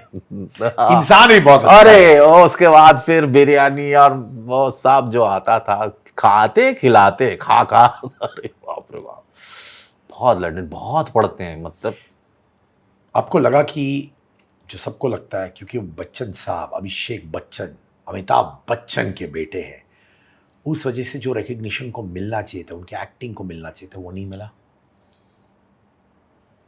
सर कोई हर जगह पर अलग अलग लोग अपनी अपनी छवि बनाते हैं सर, हर जगह पर अपनी अपनी छवि। तो मतलब आपको पता है सत्यजीत रे के पिताजी कौन थे? बहुत फेमस,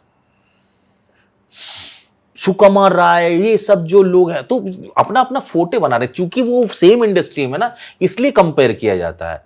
क्यों कंपेयर करेंगे? बहुत आप उनका काम इंडिविजुअली देखें ना, आप छोड़ दीजिए कि मिस्टर सीनियर बच्चन के वो है, बहुत गुरु कितना अच्छा काम किया है गुरु में, आप देखिए सर। नहीं, काम तो अभिषेक बच्चन जबरदस्त करते, पर जो रिकग्निशन को मिलना चाहिए था, क्योंकि वो अमिताभ बच्चन के बेटे हैं, हर टाइम उनका कंपैरिजन होता है। हाँ करते हैं लोग, तो एज ए रिजल्ट जो उनको रिस्पेक्ट मिलना चाहिए था, जिस लेवल का अप्रिसिएशन मिलना चाहिए था, वो नहीं मिला।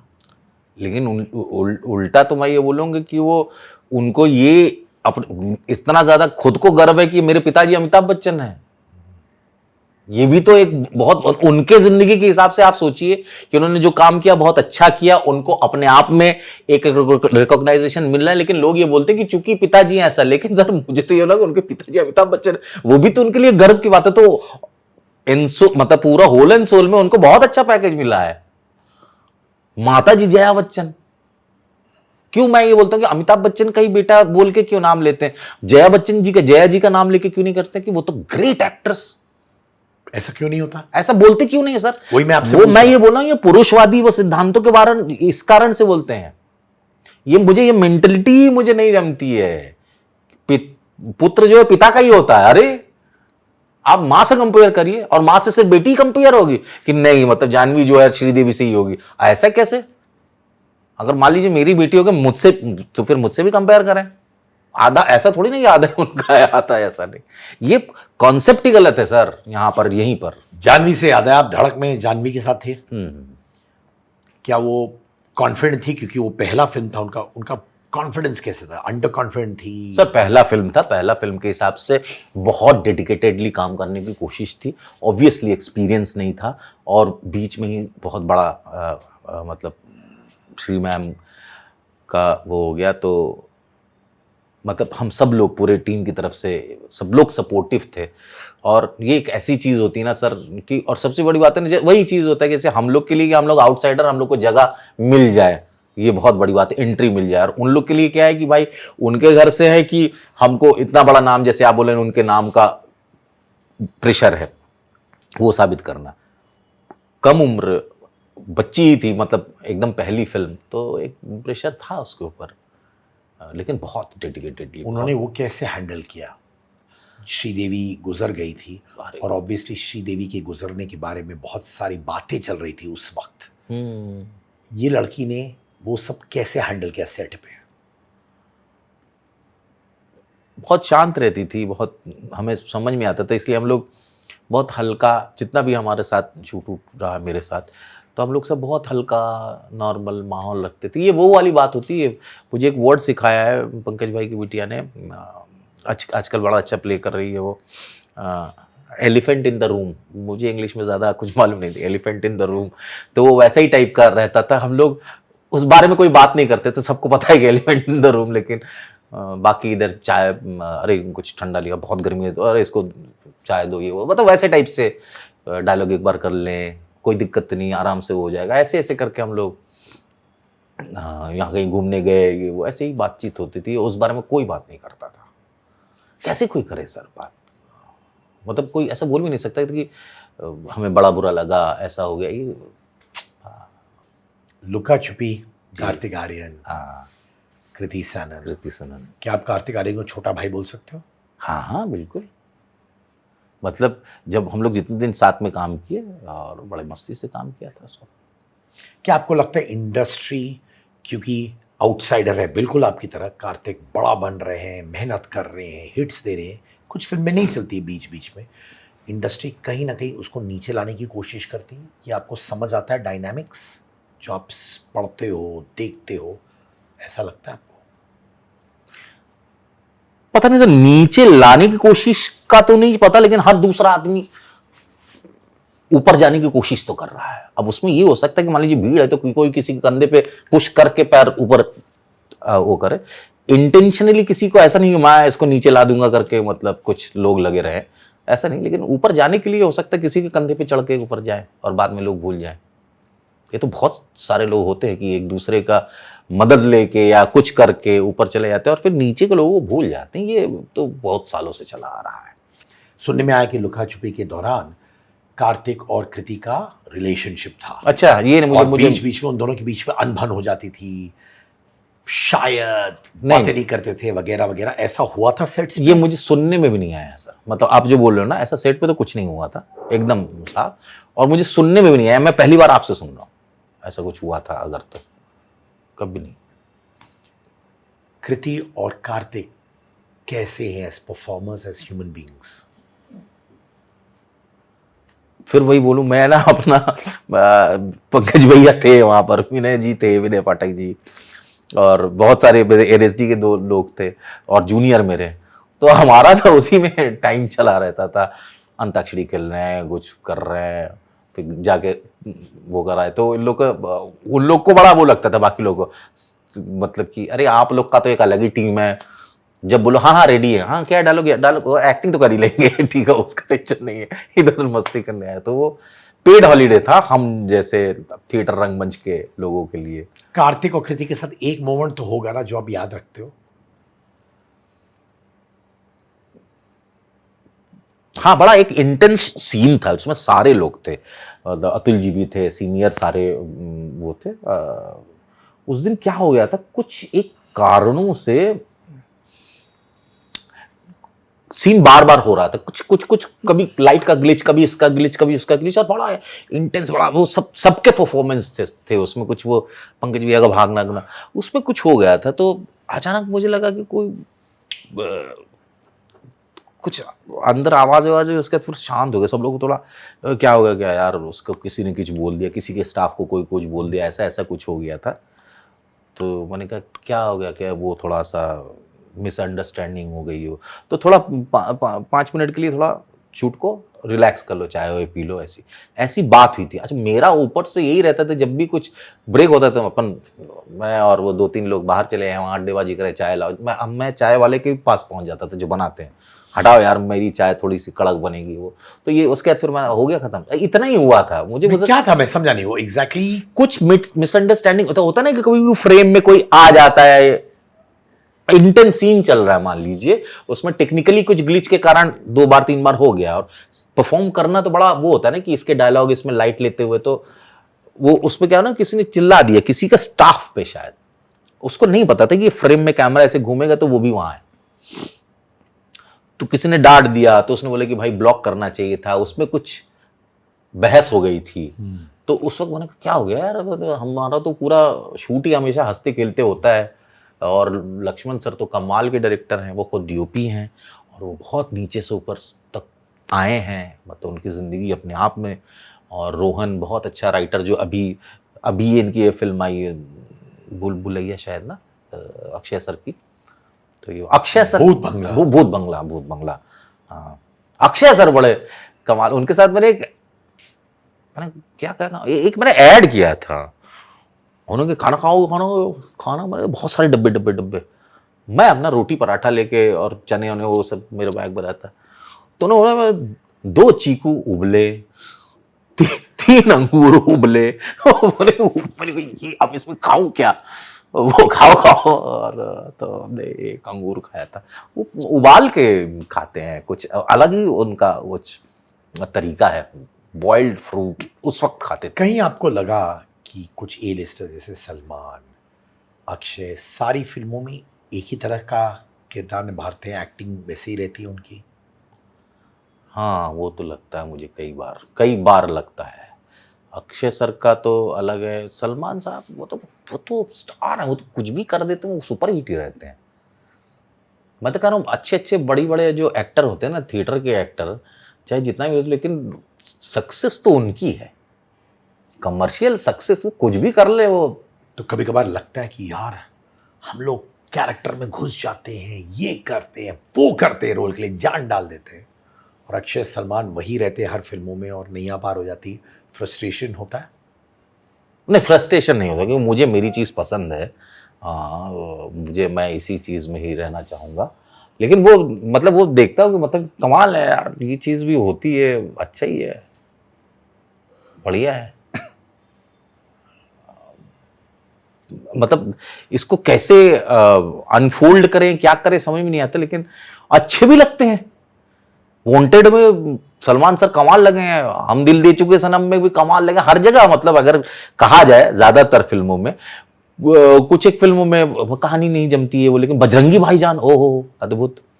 अक्षय सर का तो ये सबसे बड़ा वो जो बाबूभाई वाला जो है, वो तो हिलेरियस है। या तो वो जो स्पेशल 26 क्या कमाल है, या जो साउथ के ऊपर वो वाली बनी थी जो आर्मी मैन वालों की थी, जो फ्रेडी भी था उसमें शायद, वो भी अच्छी थी।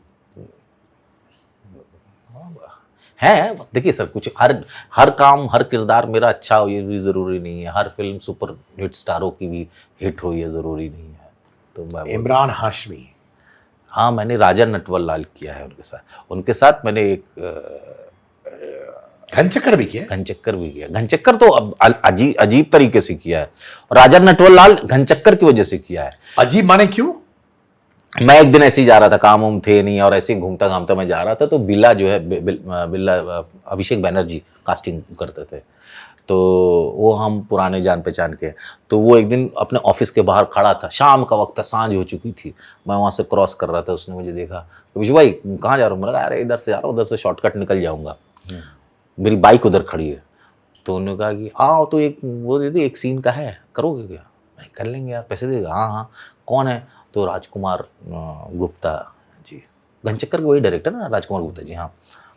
हमने कहा ठीक है, तो मैं गया, तो एक सीन था उसमें, एक ब्रोकर का सीन था, और ब्रोकर जो है दवाई की दुकान में खड़ा है, और वहां पर ये आते हैं और ये दवाई मांगते हैं, और मैं कुछ बोलता हूँ, अरे कमाल है सर, आप यहाँ पर ये वो मैं थोड़ा सा याद नहीं आ रहा है वो, जबकि वो भुलक्कड़ आदमी है, लेकिन मैं इसमें भूलने वाला, तो मैंने कहा यार मैं ये पान खा के करूँगा, यार पान खा के मेडिसिन की दुकान पे, मैंने नहीं मैं पान खा के करूँगा, मेरा 2 वर्जन ले ले, एक ऐसे ले ले और एक पान खा के, मुझे लगता है इसमें जमेगा, तो मैंने पान खा के वाले किया, तो पान खा के वाले जब किया तो डायरेक्टर साहब ने जब देखा तो उन्होंने कहा यार इसको मेडिसिन की दुकान में मेडिसिन लेने नहीं आता है, इसको पान की दुकान में कर दो, ये पान की दुकान में पान खा रहा है, वहां पर ही आता है पानी लेने, मेडिसिन इसके पास है, तो ऐसे करके बदला उन्होंने मेरा पान खाने वाला वो के साथ, तो वो सीन हमने शूट किया, बड़ा हिलेरियस था उसमें, जबकि वो पूरी कहानी में भुलक्कड़ है और मैं यहाँ पर आ गया, ये कर सर मैं उसका नाम भूल गया, तो वो बोलता है कि फलाना, अरे क्या याददाश्त है आपकी, इसमें पूरा हॉल हंसता था बाद में,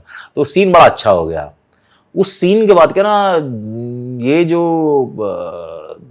गौतम कृष्ण चंदानी सर जो हैं, जो कास्टिंग डायरेक्टर कम डायरेक्टर हैं, उन्होंने मुझे एक दिन, उनके असिस्टेंट का वहाँ से फ़ोन आया इस फिल्म के बाद कि यार एक फिल्म बन रही है, मैं चाहता हूँ कि तुम आओ एक कैरेक्टर के लिए, तो मैं गया, तो मैंने कहा कुछ सब कुछ खाली, मैंने कहा कोई कुछ है नहीं, कि ये पहला ऑडिशन है, मैंने कहा पहला ऑडिशन, क्या पूरे फिल्म में पहला ऑडिशन है, अभी तक ऑडिशन ही शुरू नहीं हुआ, पहला ऑडिशन है तेरा, ऐसा ऐसा है, तो क्या चाहिए तुझे, मैंने कहा मुझे चीज़ल चाहिए, ये चाहिए, वो चाहिए, मतलब एक पेंटर फॉर्जरी वाला है, तो मैंने कहा सर मैंने सुन लिया, पढ़ लिया, मैंने कहा ऐसा वो बेसिकली पेंटर है, वो बनना चाहता है, नहीं बन पाया, सक्सेसफुल नहीं, तो पासपोर्ट जाली बनाता है, ये बनाता है, तो उसका रूम पेंटिंग से भरा होना चाहिए, स्टैंड वैंड पेंट कर रहा हूँ, इधर पेंट लगा हुआ, ये वो ऐसे टाइप से करके, तो मैंने अपने से इम्प्रोवाइज करके किया। मैंने कहा सर कब बताएंगे, कि अभी तो बेटा शुरू हुआ है, पहला दिन है। मैंने कहा मुझे बुला लिया, एक तरह घनचक्कर देखा, मुझे अच्छा लगा, तो मैंने कहा ठीक है। फिर तकरीबन उनसे 60 लोगों का ऑडिशन हुआ था, फिर मेरा ही सिलेक्शन हुआ था, मुझे ही लिया गया था। फिर वो वहाँ गया, फिर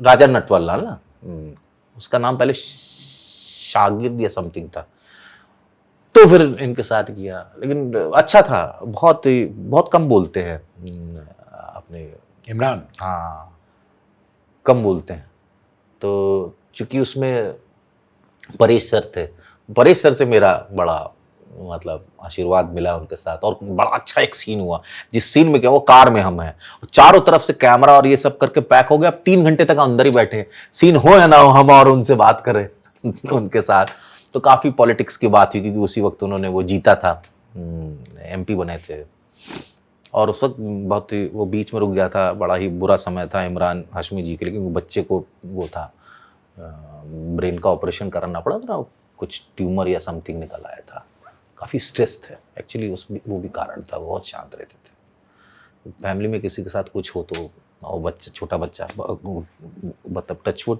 स्वस्थ है, बहुत अच्छा हो गया।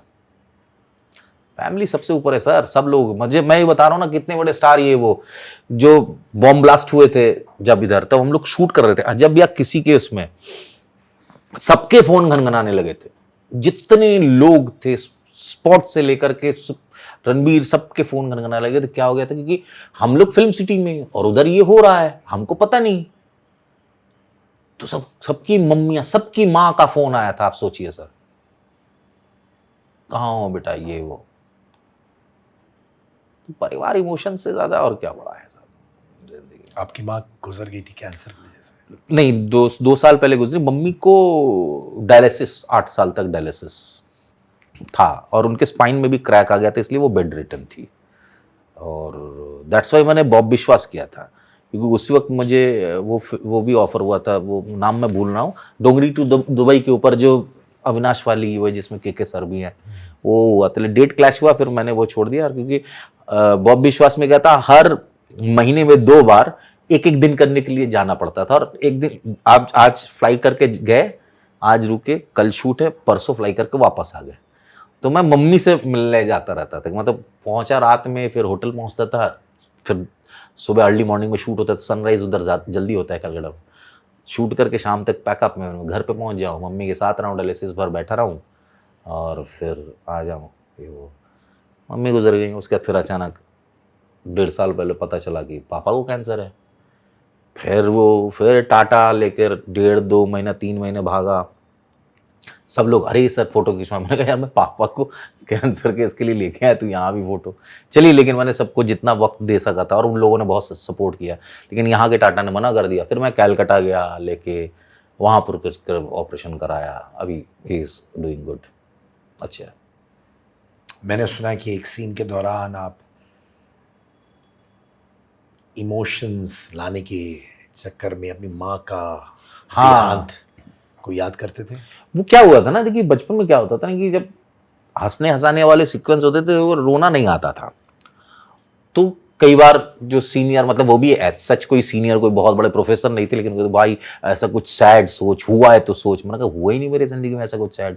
तो क्या सोच ऐसा, कभी तो ऐसा होगा ना यार कि सोच अगर तेरी सबसे क्लोजेस्ट पर्सन या कोई घर का कोई अगर मर जाए तो कैसे करेगा। अमिताभ बच्चन ने सोच वो कैसा किया था, ऐसे वैसे सीन आनंद फिल्म में कैसे किया था ये वो। तो मैंने कहा अच्छा माँ के बारे में सोचू क्या।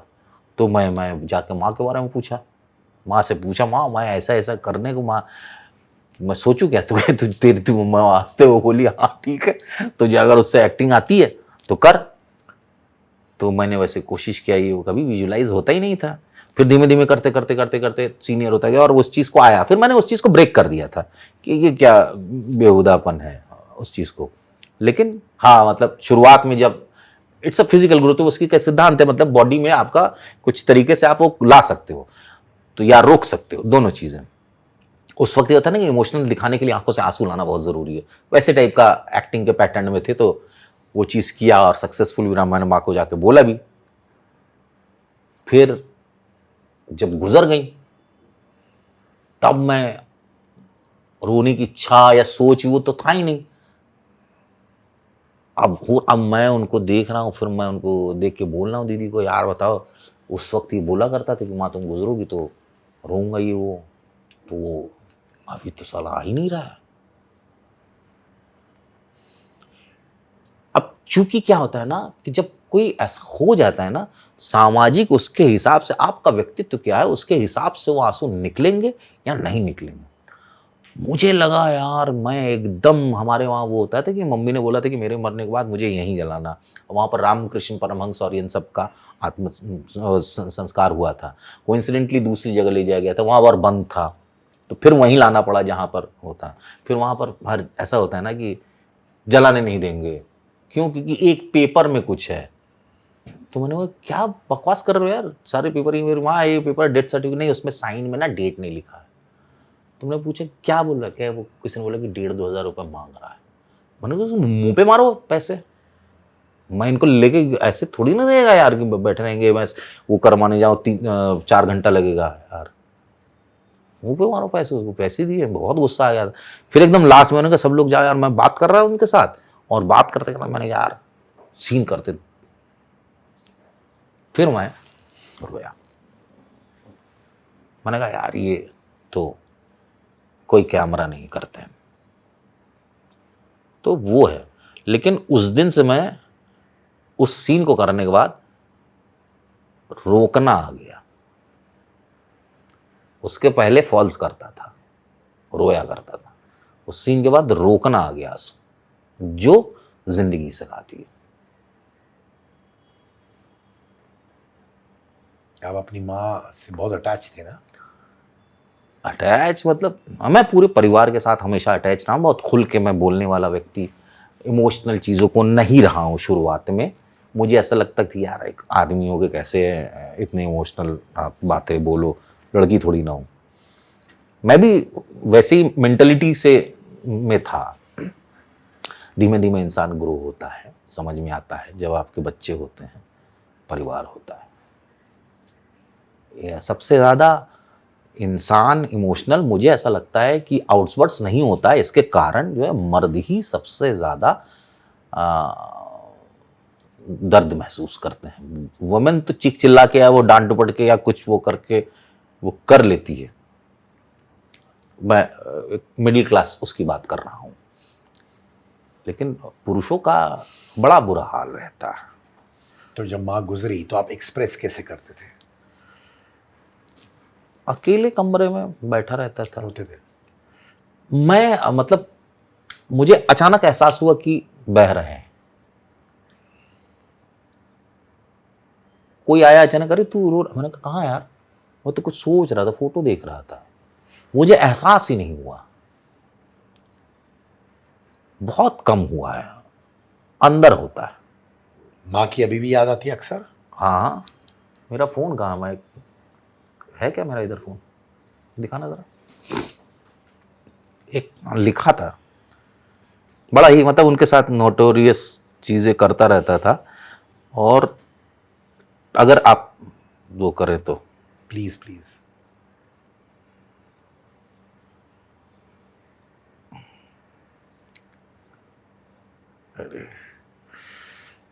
हाँ,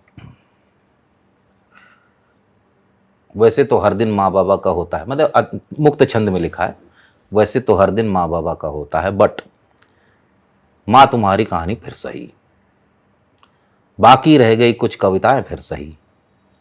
पलासी जहां पैदा हुई थी, पलासी सिराजुद्दौला और लॉर्ड क्लाइव की फाइट जहाँ होती, पलासी कोलकाता तुम्हारी बचपन की कहानी फिर सही। कुछ अधूरे एसएमएस, कुछ कॉल्स, कुछ पुराने वीडियोस फिर सही। कुछ मार, कुछ दुलार, कुछ रूठना, कुछ मनाना। मेरी उंगलियों में सिगरेट की बदबू सूंघ के तेरा घोरना फिर सही। सब कुछ बार बार ही सही फिर सही।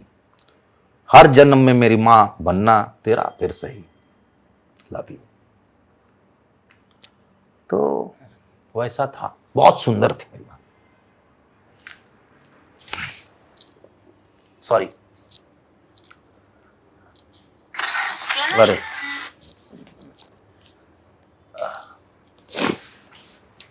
तो बहुत सुंदर थी मम्मी जी। एयर होस्टेस बनने का मन था। शादी जल्दी करा दी गई क्योंकि 3 महीने। पापा मेरे बहुत अच्छे आदमी, बहुत ईमानदार, बहुत सज्जन। पहले मेरी सास को लगता था, मेरी माँ बोलती कि गलत हुआ, ये हुआ, बहुत सिंपल घर में ये वो। पिताजी इतने ईमानदार आदमी। और मैंने पिताजी से सीखा है कि रेस्पेक्ट महिलाओं की कैसे करनी चाहिए। मतलब ज्यादा पैसे उनके पास थे नहीं, बहुत ईमानदार आदमी। तो वो मेरी नानी जब आई तो उन्होंने देखा कि मेरी दीदी हुई थी, तो सीजर था शायद, तो बच्चा संभाल लिया।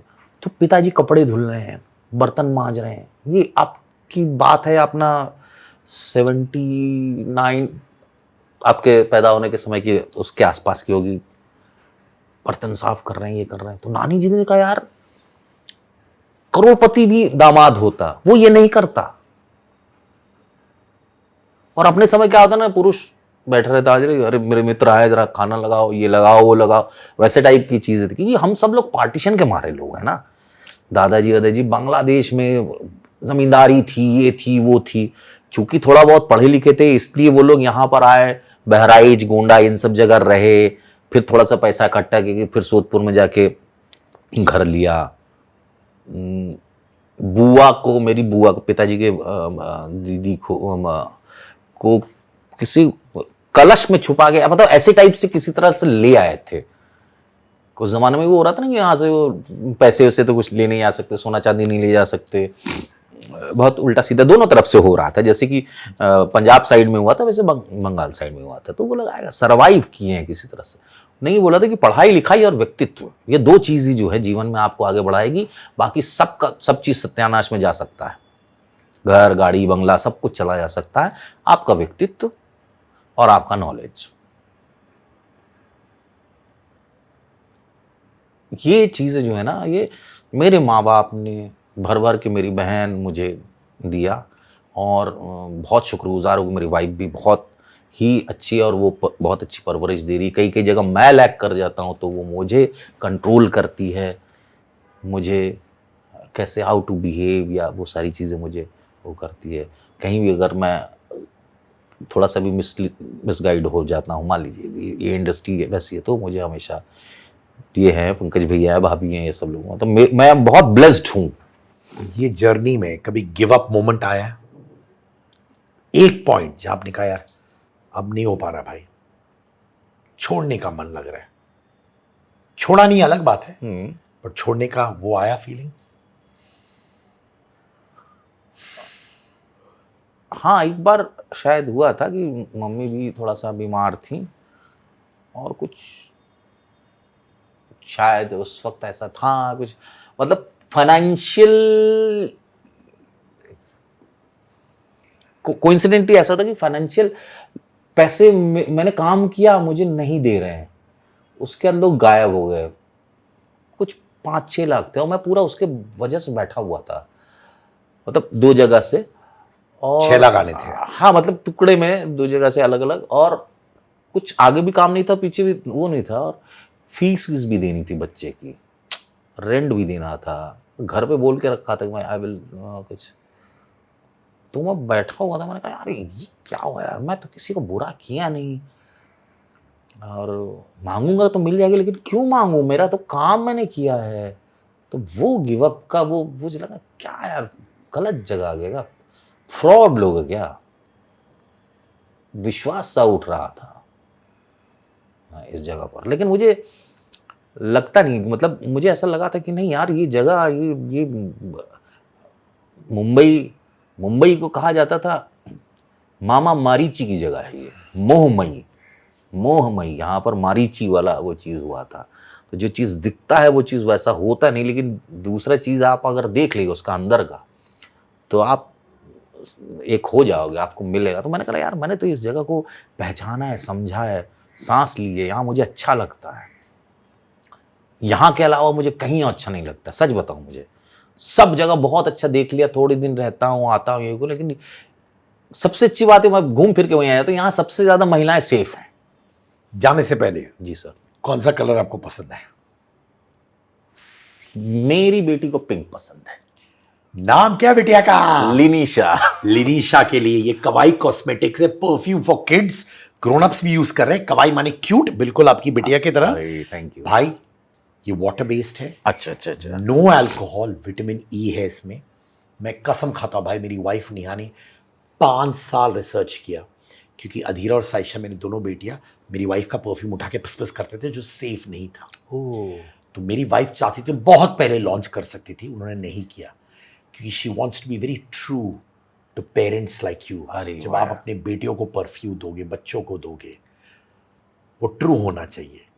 तो मैं गारंटी बोल रहा हूँ, from one father to the other, आपकी बेटी ये यूज करेगी, उसको मजा भी आएगा, आपको भी मजा आएगा, बट एब्सोल्युटली सेफ है भाई। क्या बात है sir, thank you so much. और मैं बता रहा हूँ, ये मैं अपनी बेटी को जब दूंगा ना, तो इतनी खुश होगी, वो इसका अपने से ऐड बना लेगी। तो मैं आपको भेजूंगा, फिर भेजना दोस्त, मजा आ जाएगा सर। वो बहुत ड्रामा क्वीन है, और उसको तो वो तो बस पागल हो जाएगी इस चीज को लेकर। क्या बात है, बहुत खूबसूरत। Thank you so much sir, thank you so much. And ma'am को भी बहुत बहुत थैंक यू बोलिएगा, और शुभकामनाएं बोलिएगा इस प्रोडक्ट के लिए।